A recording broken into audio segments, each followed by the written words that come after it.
Assalamualaikum warahmatullahi wabarakatuh. Salam sejahtera bagi kita semua. Di sini kami kelompok 4 akan mempresentasikan materi pemeriksaan persediaan.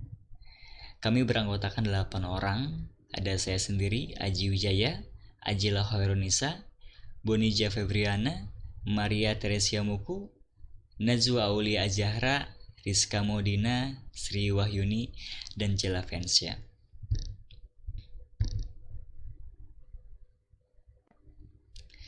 Baik, pengertian persediaan itu sendiri, persediaan adalah kumpulan barang jadi atau bahan baku produksi yang dimiliki oleh perusahaan.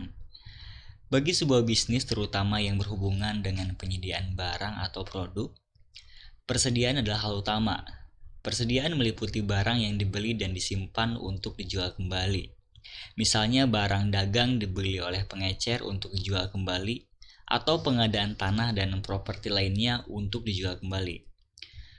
Persediaan juga mencakup barang jadi yang telah diproduksi atau barang dalam penyelesaian yang sedang diproduksi perusahaan, dan termasuk bahan serta perlengkapan yang akan digunakan dalam proses produksi. Menurut standar akuntansi keuangan, persediaan adalah aktiva yang tersedia untuk dijual dalam kegiatan usaha normal, dalam proses produksi dan atau dalam perjalanan, dalam bentuk bahan atau perlengkapan untuk digunakan dalam proses atau pemberian jasa. Biaya persediaan harus meliputi semua biaya pembelian, biaya konversi, dan biaya lain yang timbul sampai persediaan berada dalam kondisi dan tempat yang siap untuk dijual atau dipakai. Persediaan harus diukur berdasarkan biaya atau nilai realisasi yang mana lebih rendah, the law of cost atau net realizable value. Persediaan mempunyai sifat-sifat sebagai berikut. Biasanya merupakan aktiva lancar atau current aset karena masa perputarannya biasanya kurang atau sama dengan 1 tahun. Merupakan jumlah yang besar, terutama dalam perusahaan dagang dan industri. Mempunyai pengaruh yang besar terhadap neraca dan perhitungan laba rugi. Karena kesalahan dalam menentukan persediaan pada akhir periode akan mengakibatkan kesalahan dalam jumlah aktiva lancar dan total aktiva, harga pokok penjualan, laba kotor dan laba bersih, taksiran pajak penghasilan, pembagian dividen dan laba rugi ditahan. Kesalahan tersebut akan terbawa ke laporan keuangan periode berikutnya. Contoh dari perkiraan-perkiraan yang biasa digolongkan sebagai persediaan terdiri dari bahan baku atau raw materials. Yang kedua ada barang dalam proses atau work in process, barang jadi atau finished goods, berikutnya suku cadang atau spare parts, selanjutnya bahan pembantu seperti oli, bensin, dan solar. Lalu ada barang dalam perjalanan atau good in transit, yaitu barang yang sudah dikirim oleh supplier tetapi belum sampai di gudang perusahaan. Dan yang terakhir ada barang konsinyasi, consignment out, atau barang perusahaan yang dititip jual pada perusahaan lain.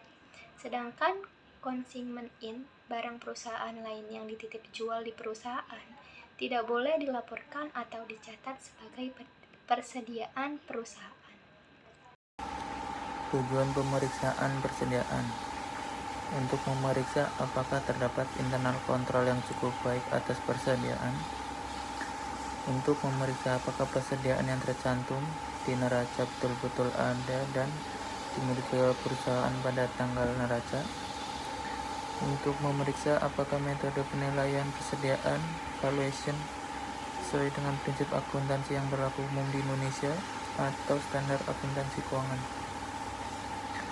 untuk memeriksa apakah sistem pencatatan persediaan sesuai dengan prinsip akuntansi yang berlaku umum di Indonesia atau SAK, untuk memeriksa apakah terhadap barang yang rusak, defektif, bergerak lambat, slow moving, dan ketinggalan mode obsolescence sudah dibuat allowance yang cukup, untuk mengetahui apakah ada jaminan persediaan dijadikan kredit, untuk mengetahui apakah persediaan diasuransikan dengan nilai pertanggungan yang cukup, untuk mengetahui apakah ada perjanjian pembelian atau penjualan persediaan, proposal sales commitment yang mempunyai pengaruh yang besar terhadap laporan keuangan.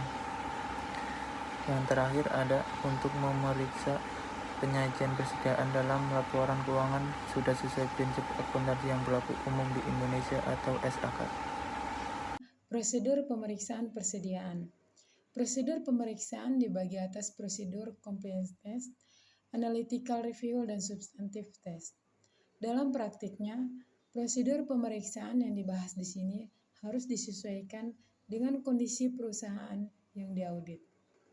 Prosedur pemeriksaan persediaan mencakup pembelian, penyimpanan, pemakaian, dan penjualan persediaan karena berkaitan dengan siklus pembelian, utang, dan pengeluaran kas, serta siklus penjualan, piutang, dan penerimaan kas. Prosedur pemeriksaan untuk compliance test. Pertama, pelajari dan evaluasi internal kontrol atas persediaan. Kedua, prosedur pemeriksaan substantif atas persediaan. Selanjutnya, pelajari dan evaluasi internet kontrol atas persediaan. Dalam hal ini, biasanya auditor menggunakan internet control questionnaires, yang contohnya bisa dilihat di exhibit. Lakukan teks transaksi compliance teks atas pembelian dengan menggunakan purchase order sebagai sampel. Untuk teks transaksi atas pemakaian persediaan bahan baku bisa digunakan material requisition sebagai sampel. Untuk teks transaksi atas penjualan bisa digunakan faktur penjualan sebagai sampel. Tarik kesimpulan mengenai internal kontrol atas persediaan. Jika dari teks transaksi auditor tidak menemukan kesalahan yang berarti, maka auditor bisa menyimpulkan internet kontrol atas persediaan berjalan efektif. Karena itu, substantif teks atas persediaan bisa dipersempit. Prosedur pemeriksaan substantif atas persediaan dibagi menjadi 5, yaitu yang pertama, lakukan observasi atas stock of name atau perhitungan fisik yang dilakukan perusahaan.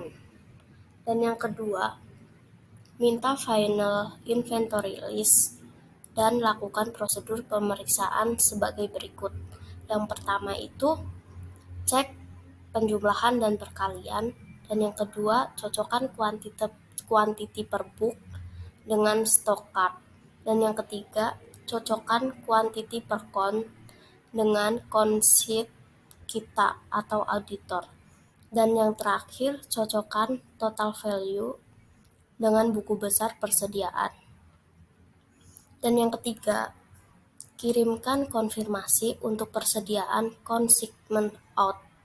Dan yang keempat, periksa unit price dari raw material atau bahan baku, work in process atau barang dalam proses, finished good atau barang jadi, dan supply atau bahan pembantu.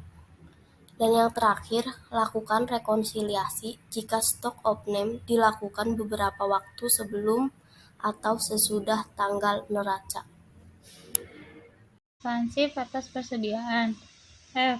Periksa cukup tidaknya alarm for slow movie atau barang-barang yang bergerak lambat, barang-barang yang rusak, barang-barang yang ketinggalan mode. G. Periksa kejadian sesudah tanggal neraca atau subscription event. H. Periksa cut-off penjualan dan cut-off pembenahan. I. Periksa jawaban konfirmasi dari bank, perjanjian kredit, notulen rapat. J. Periksa apakah ada status atau purchase commitment per tanggal neraca. Yang K. Seandainya ada barang dalam perjalanan atau good in transit, lakukan prosedur berikut ini. Yang pertama, minta rincian good in transit per tanggal neraca. Yang kedua, periksa mathematical equality. Yang ketiga, periksa subscription clearance. L. Buat kesimpulan dari hasil pemeriksaan persediaan dan buat ulasan adjustment jika diperlukan. M. Periksa apakah penyajian persediaan di laporan keuangan sudah sesuai dengan prinsip akuntansi yang berlaku di umum di Indonesia. Terima kasih untuk rekan-rekan yang telah menyampaikan materi. Mungkin hanya itu yang dapat kami sampaikan, dan semoga video materi ini dapat bermanfaat bagi kita semua. Terima kasih. Assalamualaikum warahmatullahi wabarakatuh.